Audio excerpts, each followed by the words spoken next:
I'm writing a paper on the financial process for accounting information systems.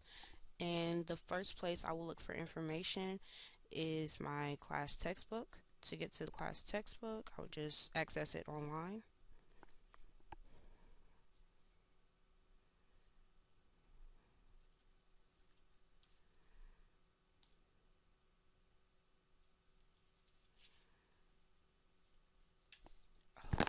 So you know what I thought about?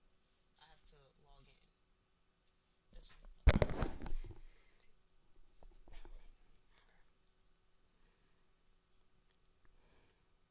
one.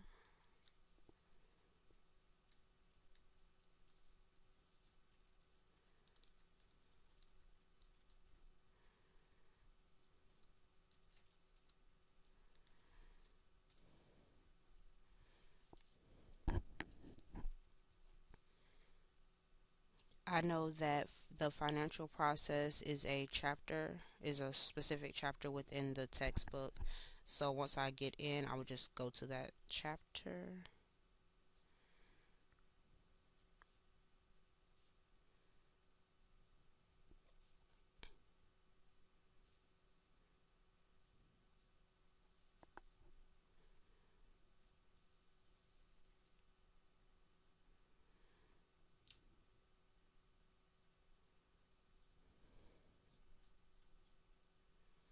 The chapter that I am working on is called the financial process.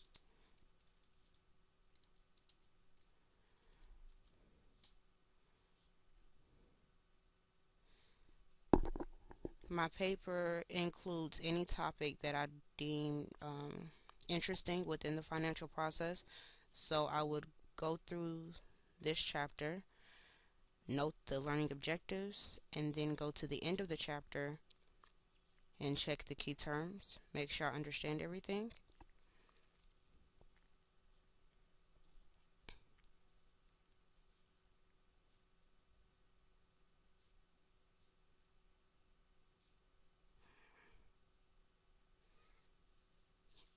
Within this chapter, I found, let's see,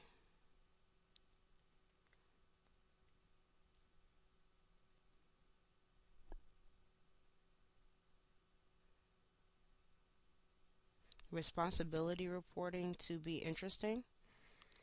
So I read the section on responsibility reporting, and then I went out to Google as a search engine, type in responsibility reporting to get a different definition.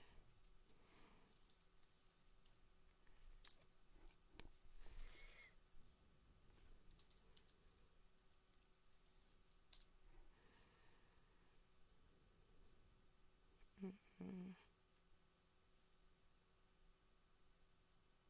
CMS.gov seems like a more reliable resource than the option before, which was free dictionary.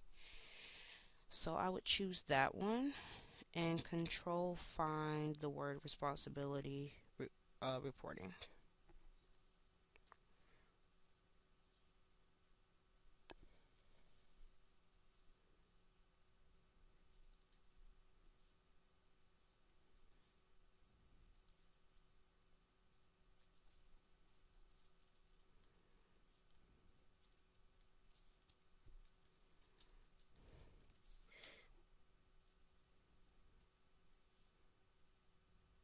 Hmm.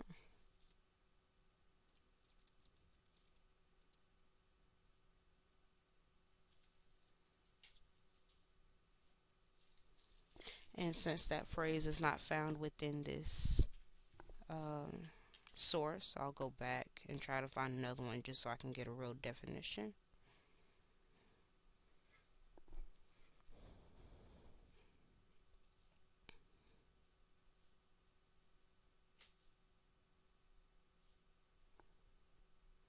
So since I just need a definition, this blog from on responsible reporting entities will be good enough.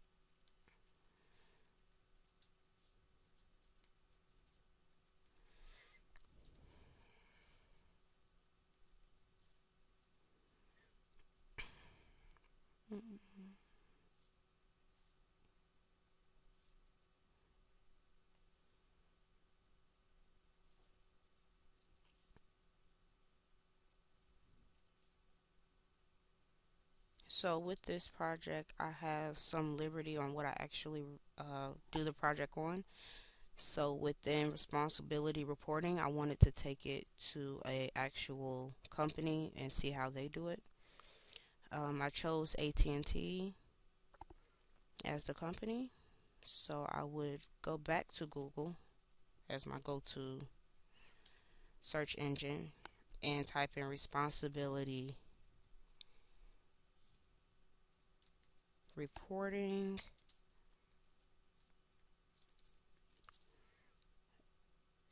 in at AT&T. And T.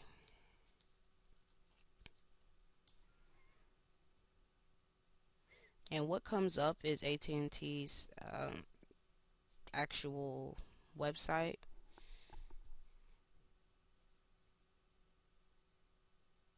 At their website, I am able to get, I believe these are the financial statements. Yes.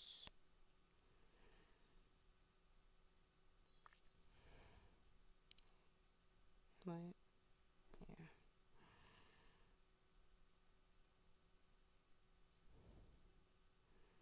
No, it's not the financial statement. It is the responsibility report, which goes into, how they segregate their duties and, separate the responsibilities to prevent fraud. Since I know how responsibility reporting is supposed to work, I would also go to AT&T's website, the official website, and then I would search for their uh, financial statements.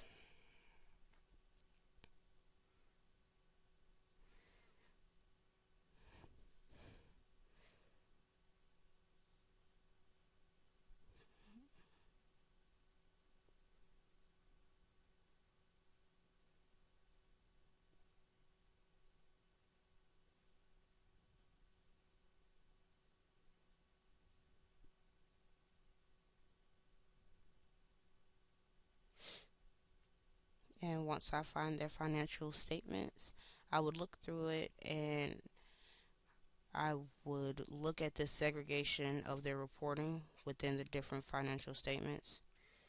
And AT&T also includes in their financial reports a separation, a segmented financial report.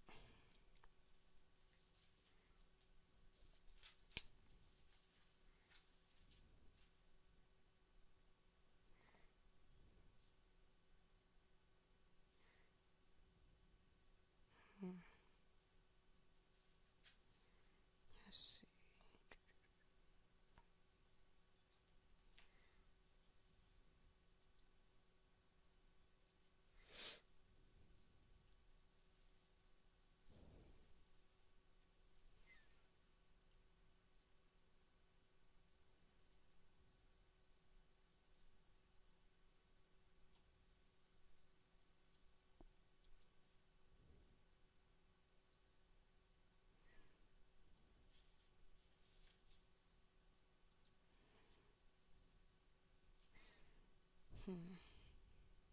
Oh, there it is.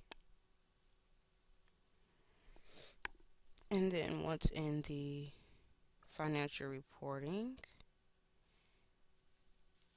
let's see.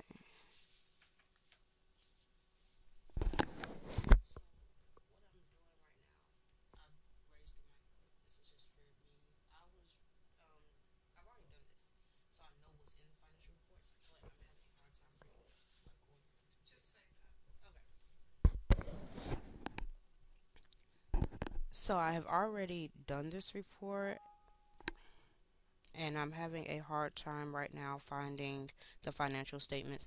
But within AT&T's financial statements, the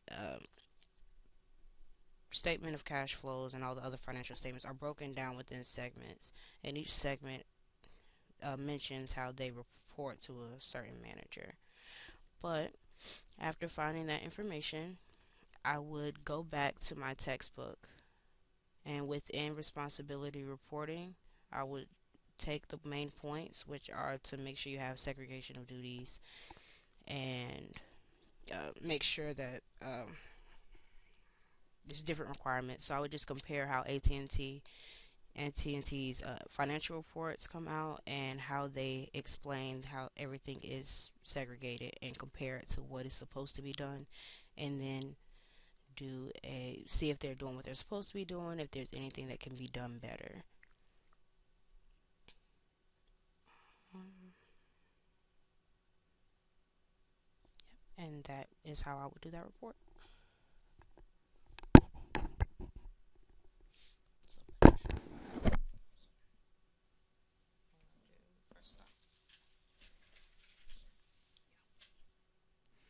I'm writing a paper on Nostradamus for an English class. So the first thing I'll be doing is going to Google. There's usually the first place I look whenever I search for anything.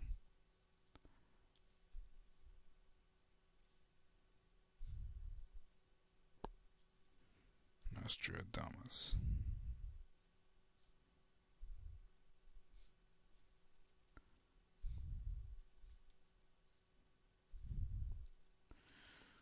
Okay.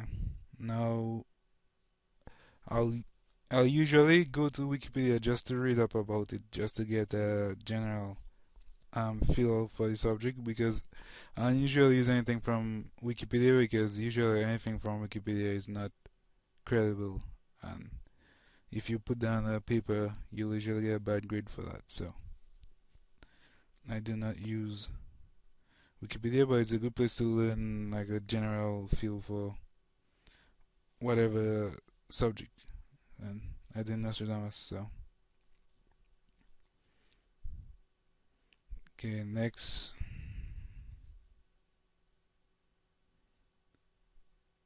this site looks pretty good. It's a biography site. Um, just talking about Nostradamus. So yeah.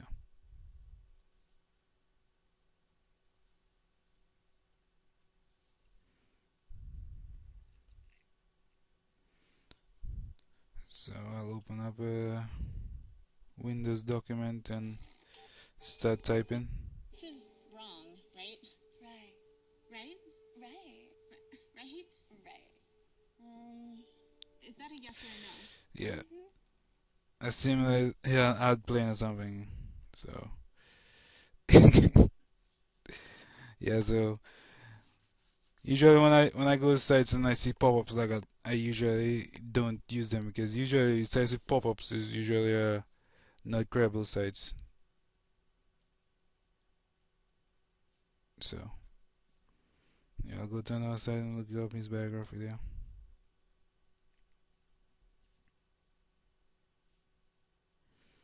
Okay, so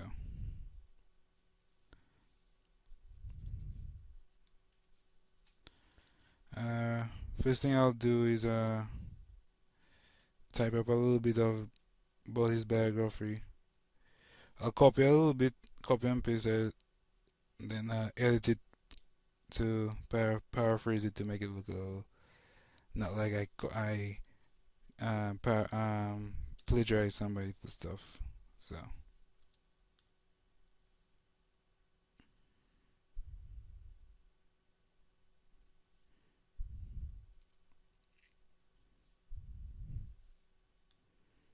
right, and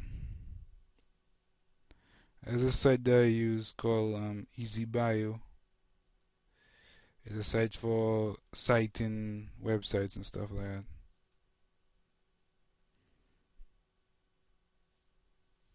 I use that so I can get the source and put the source in, and I do that. So for every site I go to and I use something new, I cite it so I will not forget. So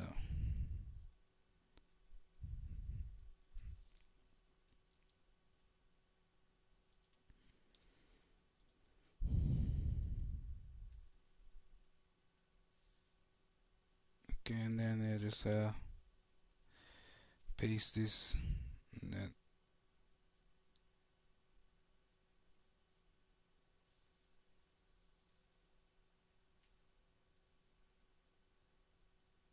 just copy, paste.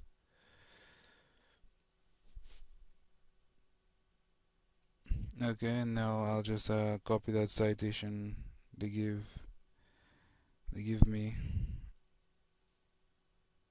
and I will, because that's the only problem with this site is usually you have to add things that you can't automatically find everything for you. You have to find uh the editor for the page and stuff. So usually if you view the source of the page, you'll find it.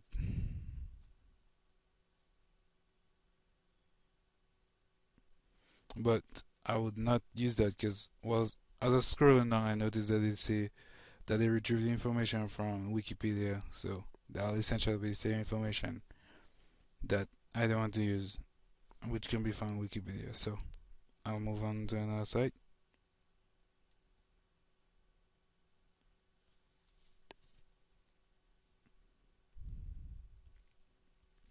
Sometimes one word by itself too broad. You need to put a more specific thing to it. So I'll just search his predictions and whatnot.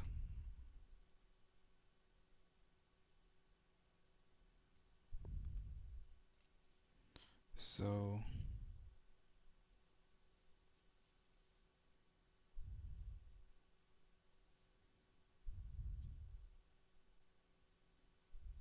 I think this is an ad.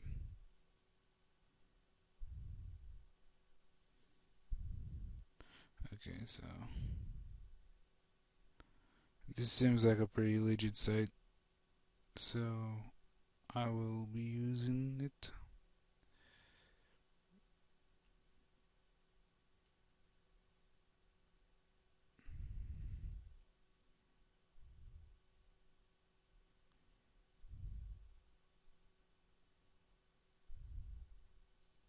Yeah, let's pause this video.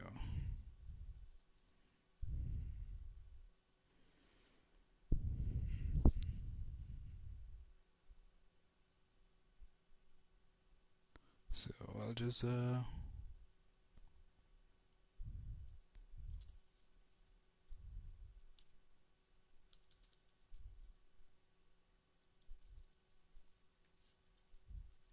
let's type out a little bit of stuff from this about his predictions, some of the predictions he made. Yeah, and I'll quote it, and put so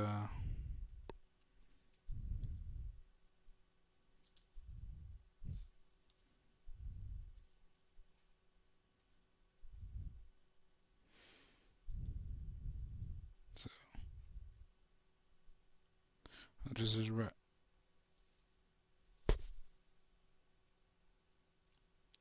Oh, okay, okay. So right here he predicted the death of Henry II. So I'll just write.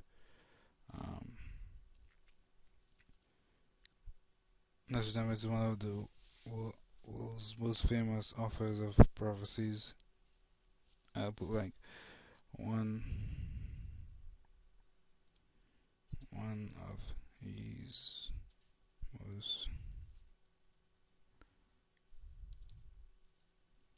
famous predictions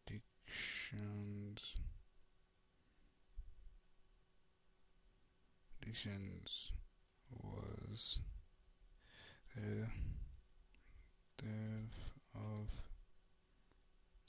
Henry II.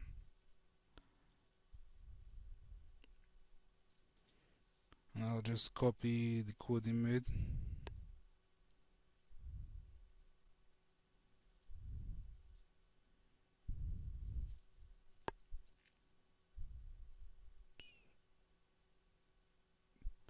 Yeah, let's remove all this extra stuff they have there. And okay, so that's the code he made.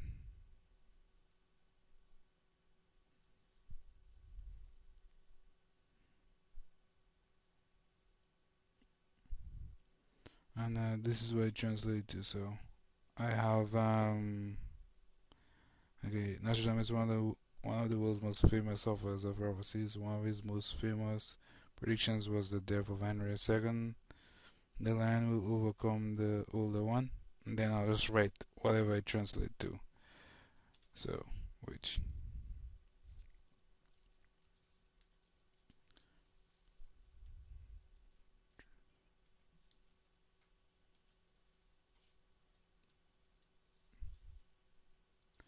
and this I will copy.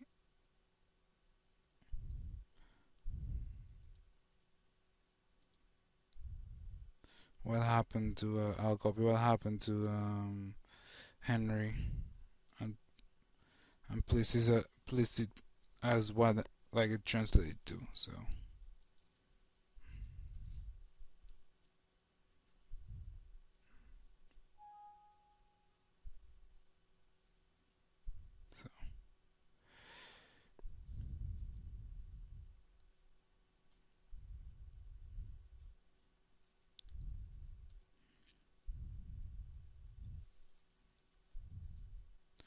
and there's a way you can quote,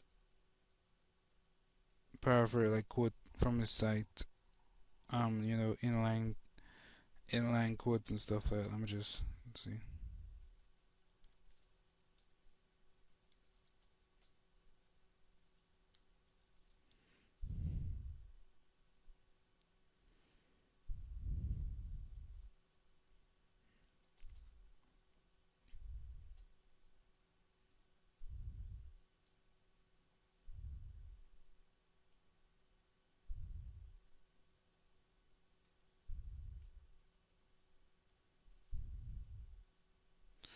Translate to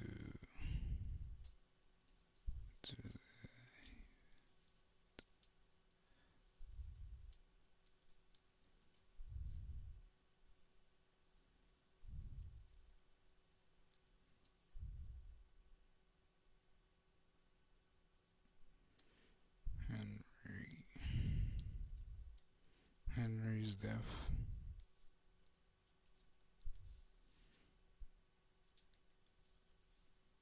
Okay, and then now I'll put what happened to Henry, and then I'll copy the link. Usually, I'll just copy the link and place it on a notepad, a text document with nothing in it, and then I'll just name it sites used,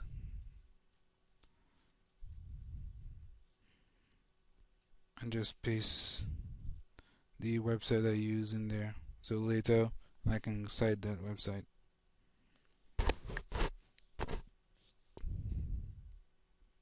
And look, I seen something interesting about he predicted the Ebola virus or something like that. So I'll just see what happens with that. With Nostradamus, just have a lot of bogus stuff about he predicting all kind of things, but usually half of them are false. So you have to read through them to make sure that it's just not nonsense.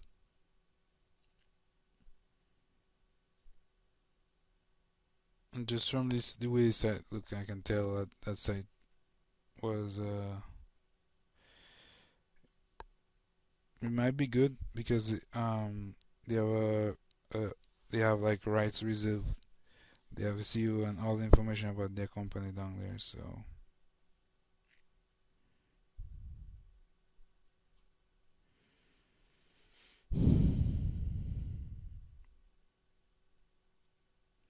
yeah, but most of the stuff on the sites doesn't be true. So you can't just write everything.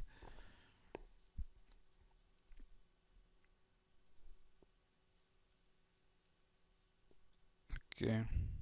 So now I'll be changing uh what I'm searching for more like um more specific predictions. So I remember they say he predicted 9/11, so I can just search 9/11,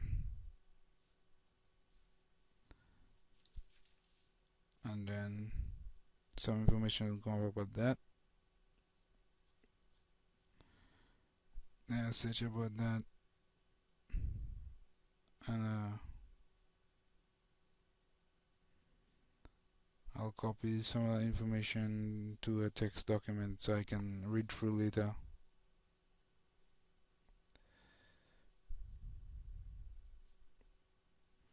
And usually, if I'm not at my home, I will copy the links and email it to myself so I can read through it at my home because I usually research better at home than in the library or anywhere else. So,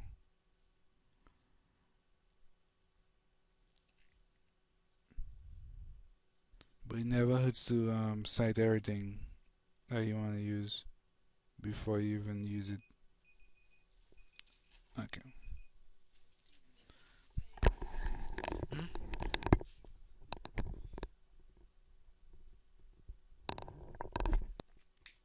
So I'm going to do research on a presentation for technical communications. The topic of choice was playing the violin and why I think it's helped me.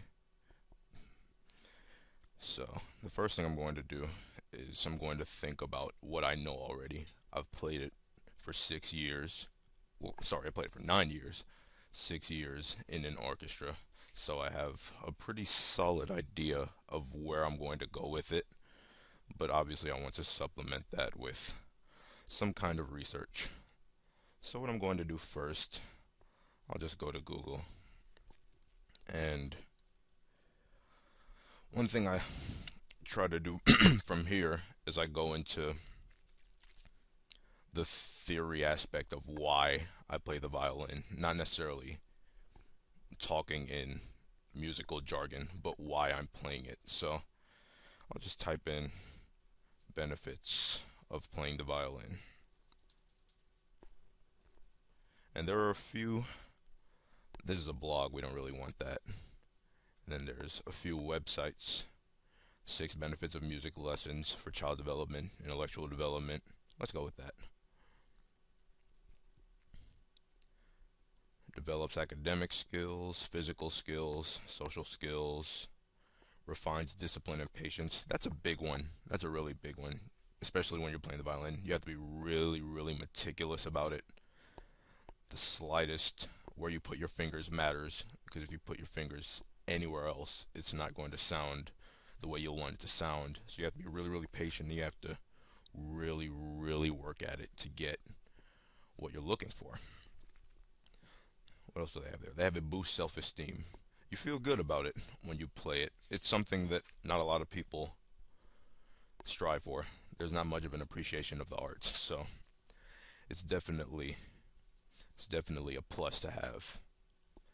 And one thing about playing the violin or any instrument for that matter, you need to be really sure that you're going to commit to it. You can't skate through it. You have to treat this instrument with the respect that it deserves because you're doing something that a lot of people would kill for. A lot of people aren't very musically inclined, so this is always a good thing.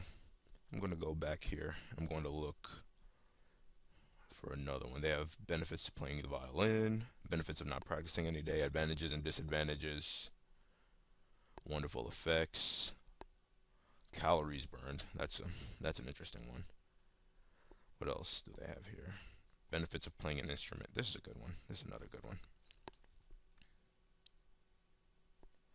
It says the same thing, confidence booster. So it seems like this is universally seen as a plus for playing an instrument. So the self-esteem thing is something that I can really work in when I go ahead and put together the presentation.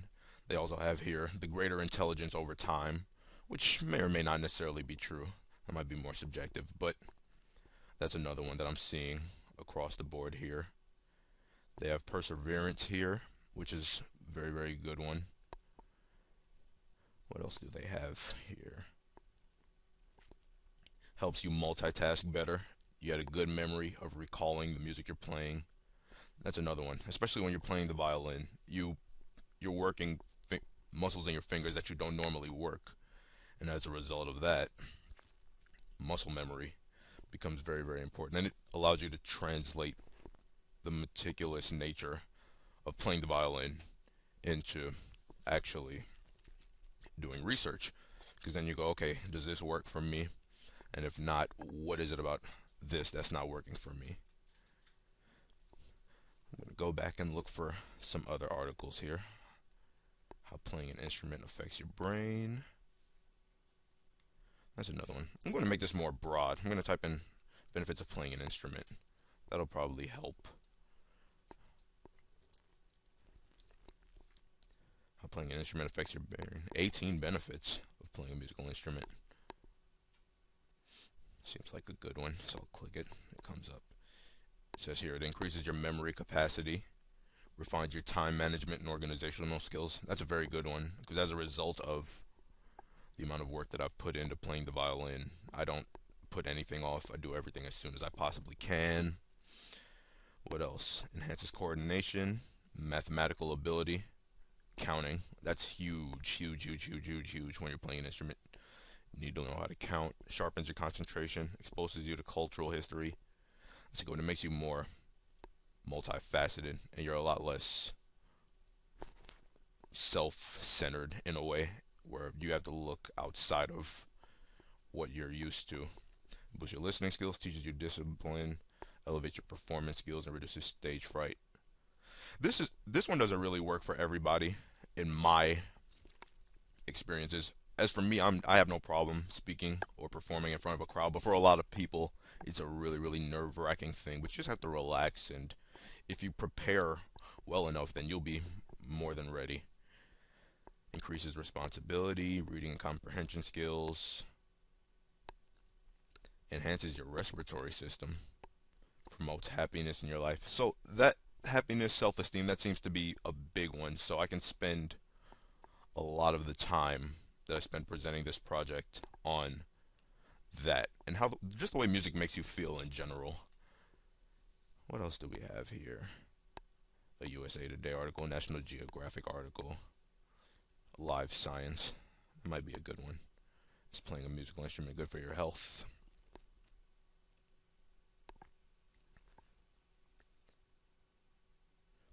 Improve your health. It relieves stress. For some, it elevates stress, especially when you're actually making it. But playing it as a child keeps the mind sharper. And then they go into a study they did. They recruited 70 healthy adults, and they performed better. The musicians did on cognitive tests than those that had never studied an instrument or learned how to read music. So that's another thing I could work in there. I have a lot of facts to support this, but at the same time, I'm not going to only show the benefits. I'm going to look up the disadvantages now. You want to be as consistent as possible, and you want to paint the whole picture, not just one side of it.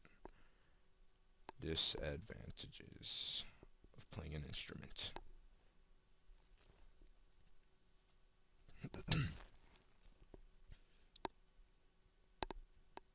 Okay. Those are the advantages. Disadvantages. Oh yeah, expense. Well, that goes with anything that you dedicate a lot of time and effort into. It's not very cost effective. But in any case, I think it's, well, if you can, if you're able to, it's worth the risk. It's worth that risk. And then the time, yeah, you have to put a lot of time into getting to where you want to get. And you have to really, really want it. You have to make sure that you tell yourself, all right, no matter what, I'm going to get to where I want to go. What else do we have here? Musical lessons, reasons to play one, learning two or more at once, which I would advise against unless they can kind of overlap a bit, but that doesn't happen very often. So I wouldn't recommend learning more than one at once. And from here, we're kind of trailing off. So I'm going to go back to the first page and see what else we have here. Drawbacks of being a musician. This might be a good one. It says here, you connect with an audience as an advantage, As a drawback, it's subjective. Yes, it is. Very, very much so. So you have to be accepting of the fact that a lot of people probably aren't going to like what you do, but that's okay. That's okay. That's what's great about music. There's something out there for everybody. What else do they have here? A lack of financial stability, but that comes with a lot of things. You never know. You just never know with that. Solitude, writing and learning. It takes a good deal of time. So time, that's another thing I can really, really work in as a drawback. So I have two at this point really good bases for a pro and a con, where I can have the self-esteem aspect, what it can do to you, how it can sharpen your mind, make you more focused, make you more meticulous about a lot of things, which is something that I think people don't spend enough time learning how to do, is be very, very detail oriented about what they do. When you do that, it helps you in many, many aspects of what you do. What else? Meeting new people, obviously, that's a good thing. And then the training, yeah, you have to prepare, you really do. And then the time it takes is definitely, it's not easy, but it's not it's not something that, if the opportunity presents itself, you should probably take it up. In my opinion. What else do we have here? Irregular hours. Oh yeah, you have to be very careful about that because it inspiration will hit you at the worst possible times. So you just writing music is something that you can't really induce. So you just be prepared for that to happen. If you're learning how to play by ear, which basically means that you're able to hear a song, pick out the notes, flat, natural, or sharp, and actually play them and play them well, no, with no gaps and with fluency, which is something I've been able to do. And I don't know how you train for that, but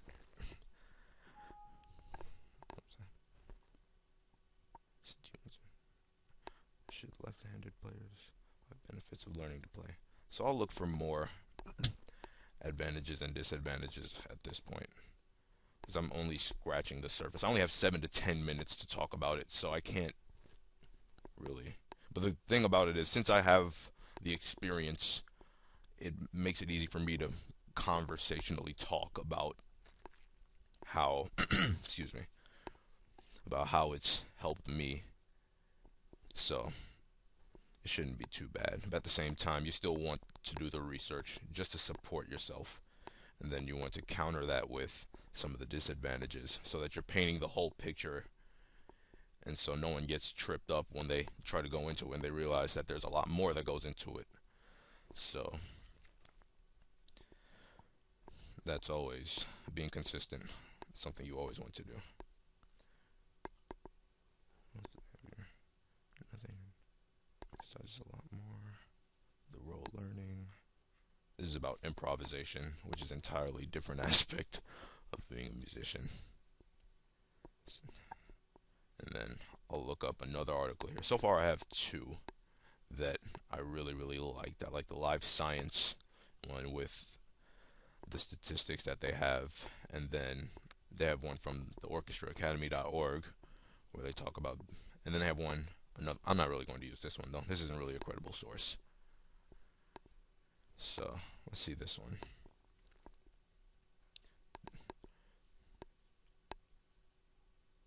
Yeah, again with the self-esteem, again with sharpening the mind, intelligence.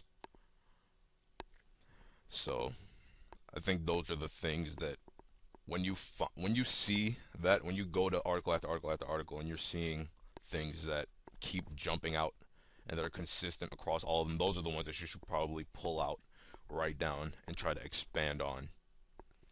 So those are the ones. So the intelligence, the self-esteem, and as far as the drawback, time. That's the one I'm seeing a lot of. So that's the one that I'm going to go for here. And just like that, at this point, I can just finish up and take the articles that I have, give credit where credit is due, and then I can just start brainstorming for pictures and just Maybe throw in some comic relief because it's always nice. Just keep it conversational, extemporaneous. You don't really want it. You don't want to preach to your audience. So I'll just look up musicians, oops, musicians, and I'll go to Google Images. I'll see what's here. They have they have a violinist here. They have a band here. They have some street musicians here. I'm seeing a lot of orchestra guys. I'm seeing a guy playing saxophone. I'm seeing BB King. Who else do we have here? Quite a few. They have Elvis, Michael Jackson, Bob Marley, John Lennon. So I'm seeing a lot of Wynton Marsalis is here. I'm seeing a lot of pretty credible musicians here. They have Jay-Z here. Well, I don't know. He doesn't play an instrument to my knowledge, so I don't know if you could call him a musician. But what else? Yeah, so I'm seeing a lot of pictures here that I can really use. So, mm,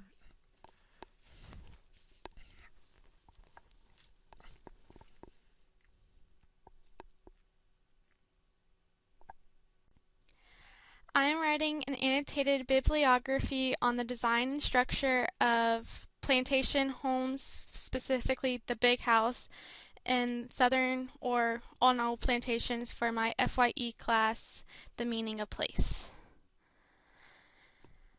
The first place I'll go to is the Discover website that Georgia Southern offers through their library to find information.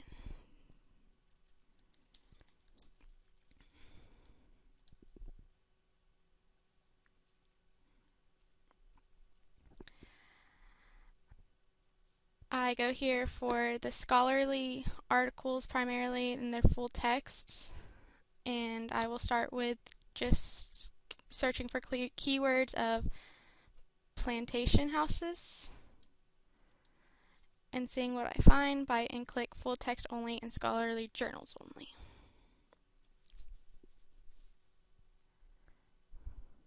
And it pulled up basically nothing. Oh, might help if I spell it right.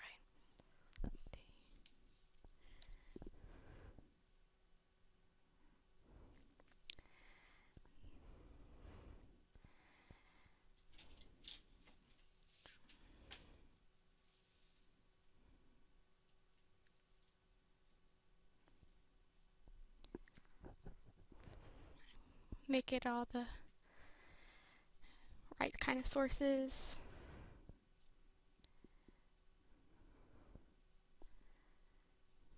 And then I narrow it down to the subjects, and hopefully they will have architecture and different things like that up to help with my annotated bibliography / paper.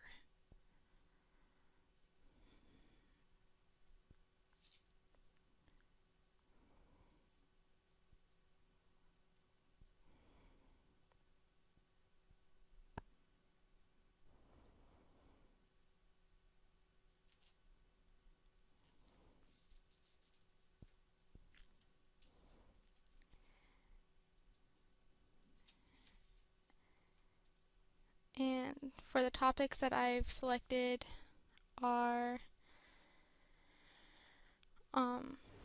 plantations, historic sites, land use, house construction, landscapes, in hopes that they might end up pulling up things that include architecture and design.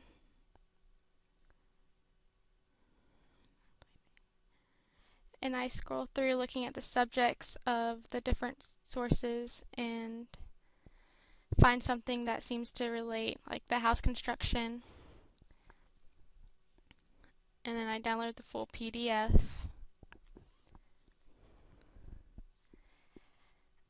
And I'll read the abstract and skim through the source and see if it actually contains information that will help.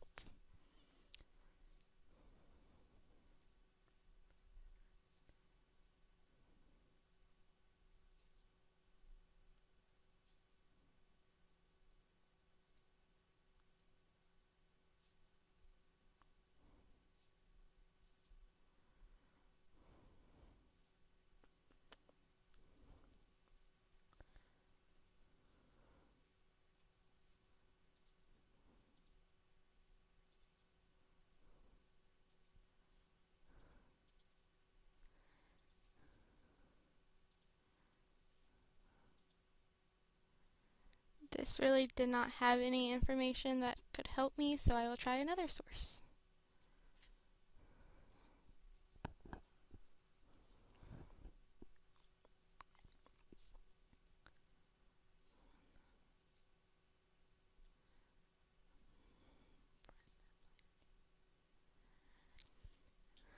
I will also look for specific houses that were back in the Civil War era and were the plantation houses, because they offer pictures that I can show, and they like this one has a lot of pictures, so this could be useful and just giving a basis for my research.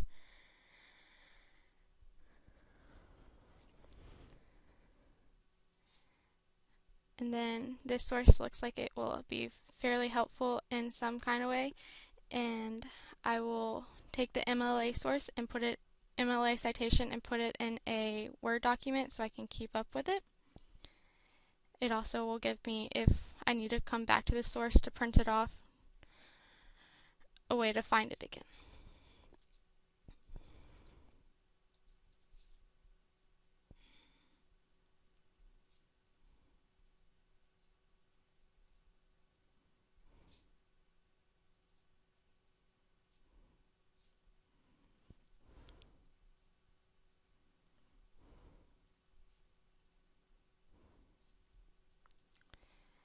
And then I go and look for another source.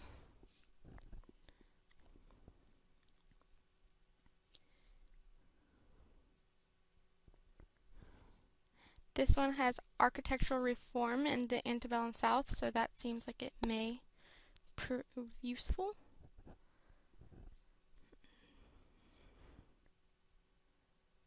And so again, I will just skim through, see if there are words that pop out that could be important.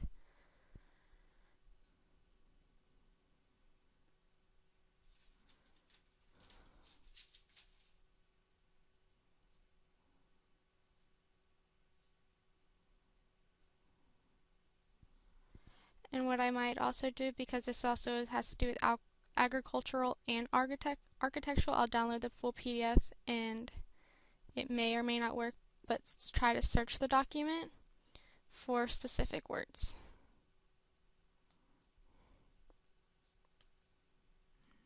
If you'll let me.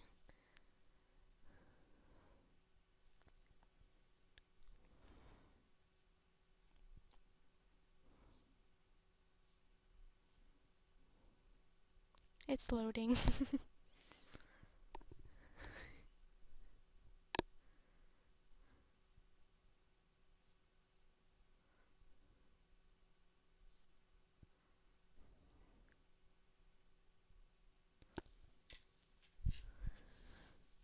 It's just loading page by page.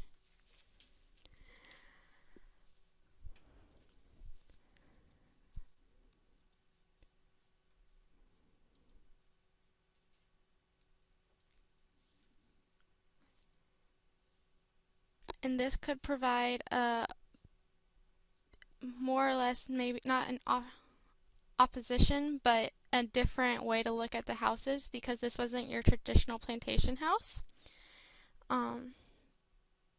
Because it wasn't the type that had slaves, it seems like, and it was anti-slavery, but it still has the same look of that big white house and large land. Let's see if it's, yeah.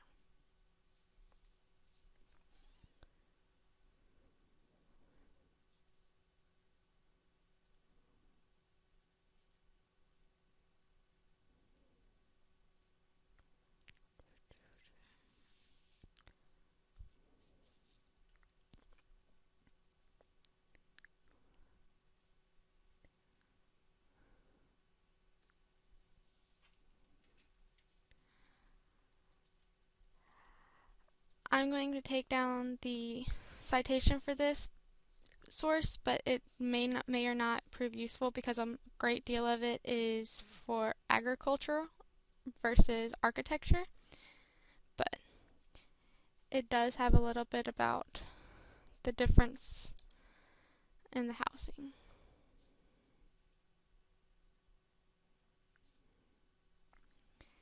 And then I go back again.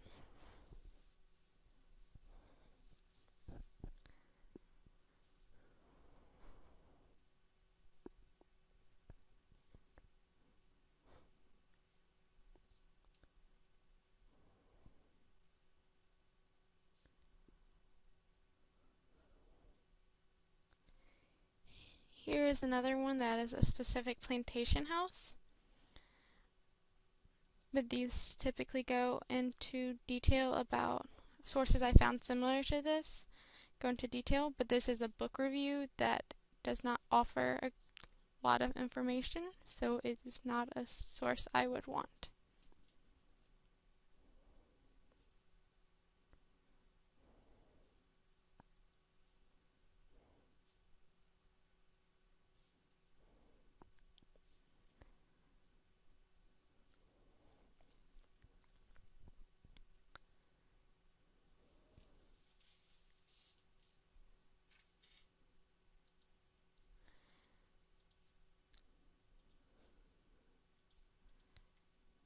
This is Architecture and Changing Nature of Slavery, and so this source might be good, and it looks to be. And so again, I just skim the sources.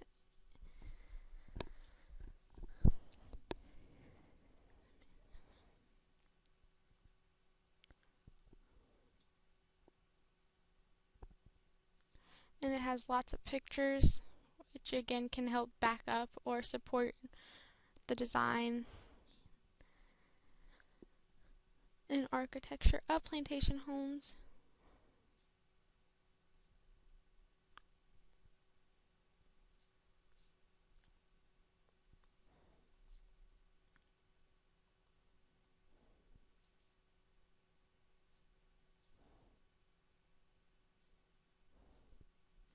And this tells of like how, just like on the first floor, how he wanted certain rooms, so that's design.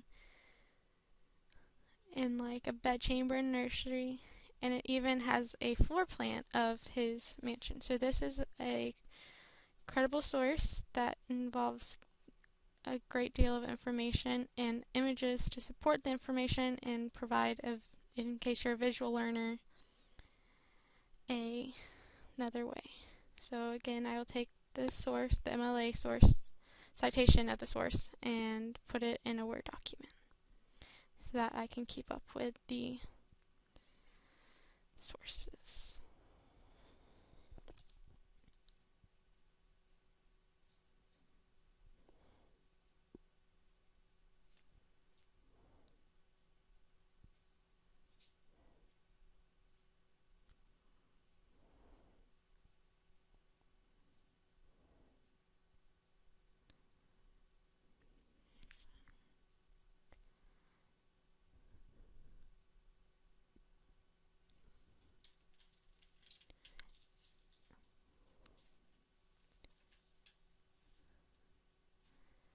And here is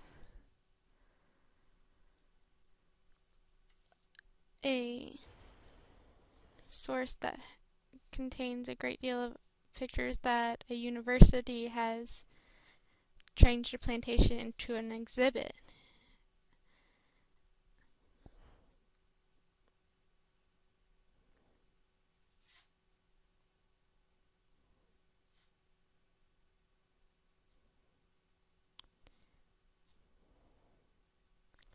And because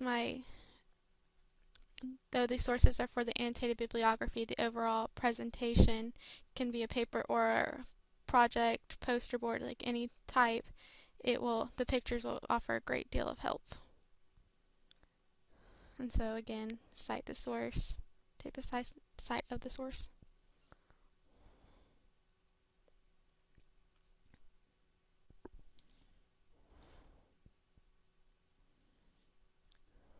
And though I have 3 other sources and I spent 3 hours finding 3 other sources, I've now found 3, and I'll still continue to find sources because you can never learn too much.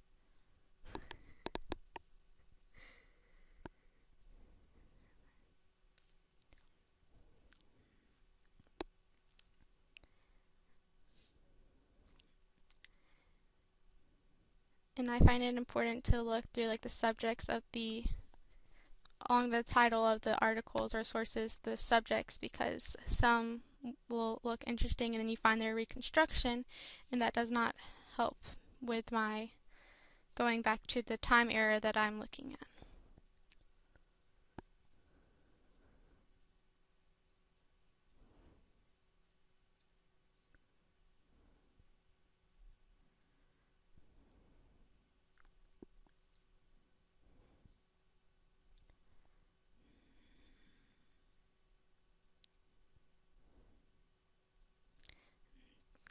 So then we go to the next page.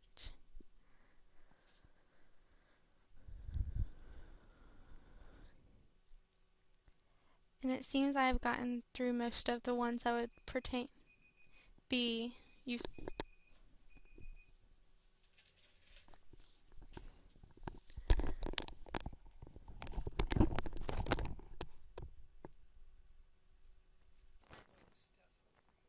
Okay. Um, I am doing a research paper for public speaking class. My research is going to be about video game violence.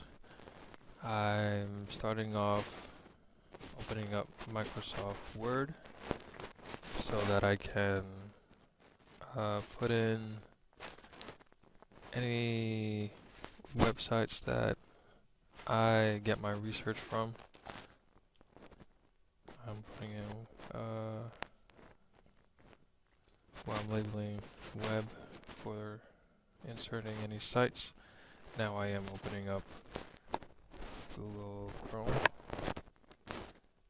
and my first search engine is going to be google.com, because that's where I usually go for my research.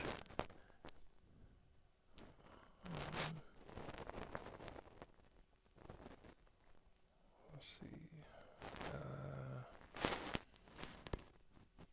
Well, I guess I should save or title my Word document as video game violence.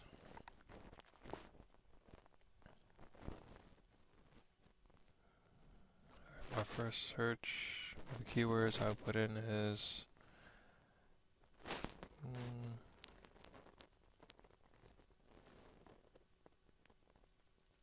violence,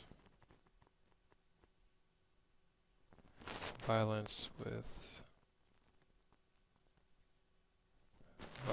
video games. Search engine gives me violence with video games, youth violence with video games, media violence with video games, violence associated with video games. All these look good. I will probably look up all of them once I get through some of these, or once I look through some of these websites. I started off with youth violence with video games.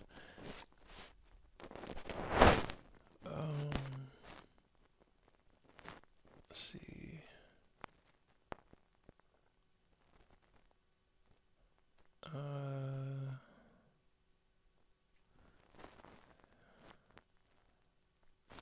I do see an abstract. It's titled Violent Video Games, Delinquency, and Youth Violence. I'm clicking on that. Oh, it's currently unavailable, so I'm going back and looking for another site.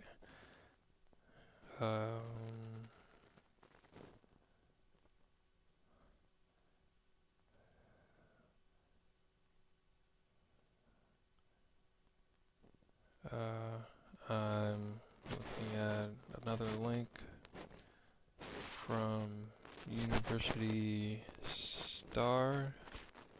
This is a student-run newspaper for Texas State University. The title of the link is "Graphic Video Games Do Not Contribute to Youth Violence." I'm clicking on that just to take a look at it.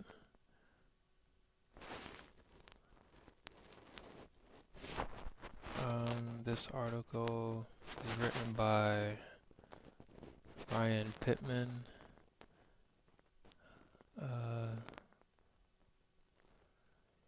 He's his major is journalism. He's a freshman. Let's see.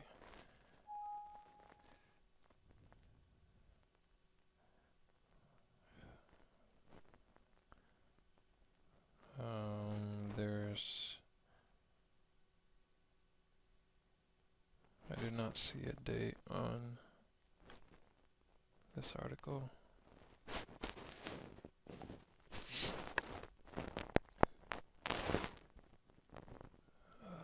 Let's see.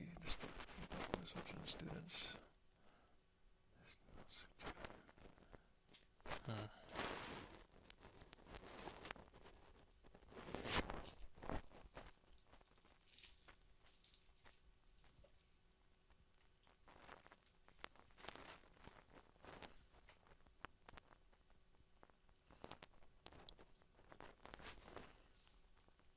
Hmm.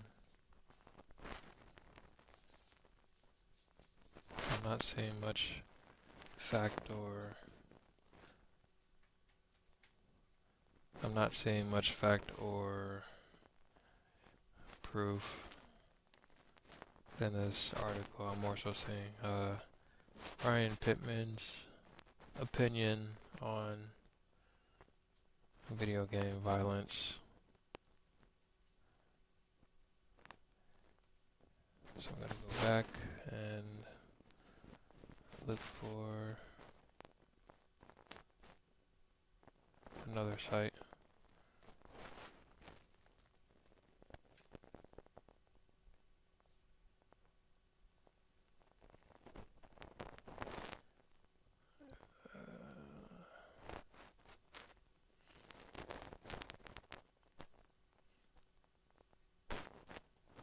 I see another link with the title Violent Video Games are a risk factor for criminal behavior.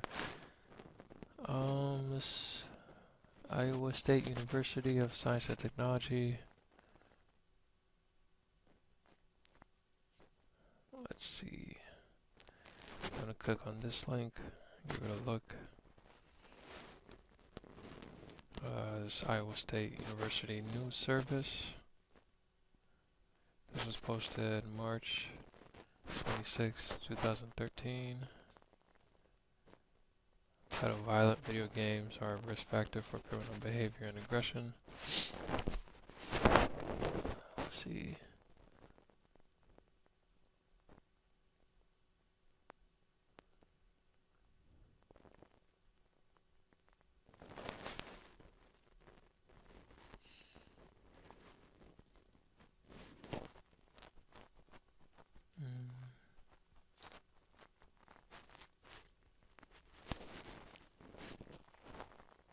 It says Matt Delacy, a professor of sociology, said the research shows a strong connection even when controlling for a history of violence and psychopathic traits among juvenile offenders. When critics say, well, it's probably not video games, it's probably how antisocial they are. We can address that directly because we control for a lot of things that we know matter. Let's see. He also says, even if you account for the child's sex, race, age, and the age they were first referred to juvenile court, which is a powerful effect, and a bunch of other media effects like screen time and exposure, even with all that, the video game measure still mattered.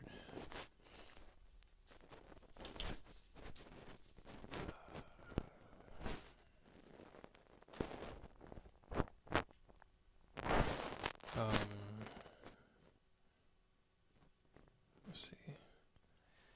The results were not unexpected, but somewhat surprising for Douglas Gentile and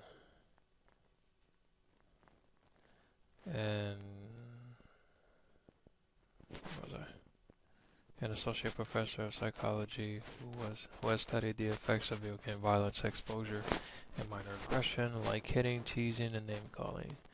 He says, I didn't expect to see much of an effect when we got too serious to link with a criminal level aggression because youth who commit that level of aggression have a lot of things going wrong for them. They often have a lot of risk factors and very few protective factors in their lives, Gentile says.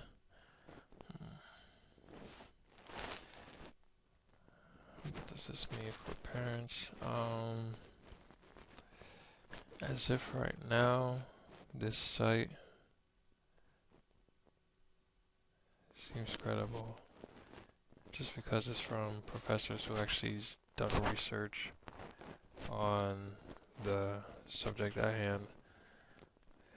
So as if right now, I'm going to copy and paste the web link just so that I can look back on it later. Control paste. So that's going to be the first link that I have on my Word document. And now I'm going to go back to the Google search and see if I can find anything else. The impact of video games, media information for parents.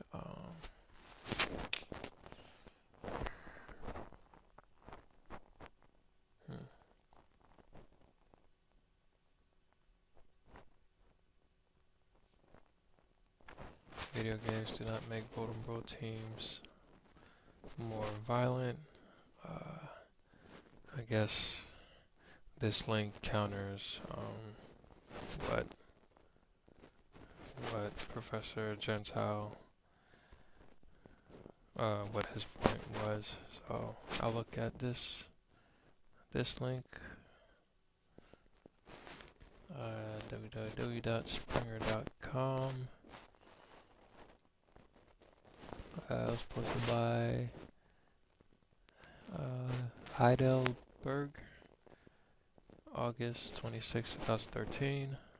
Title: Video games do not make vulnerable teens more violent. Let's see.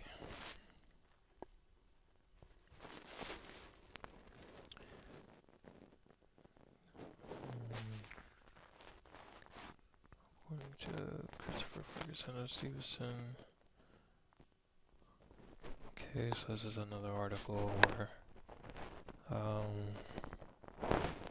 Heidelberg, is that right? Heidelberg, I guess this is kind of his opinion, but he does speak of the research that was found by another professor. Let's see, according to Christopher Ferguson of Stetson University and independent researcher Shel Olson from the U.S. in a study published in Springer's Journal of Youth and Adolescence, found that playing such games actually have had a little flaming effect. Apparently, by their research, they found that playing video games actually has had a slight claiming effect on the youth with attention deficit systems and helped to reduce their aggression and bullying behavior.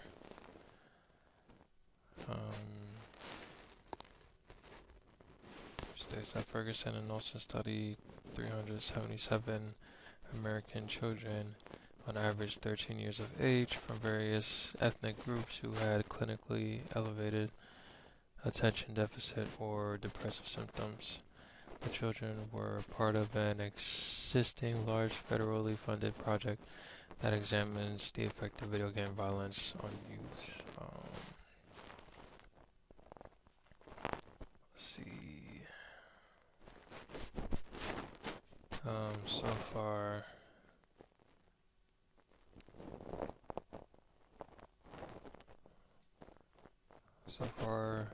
this article looks like something that I will use on the research paper. Uh,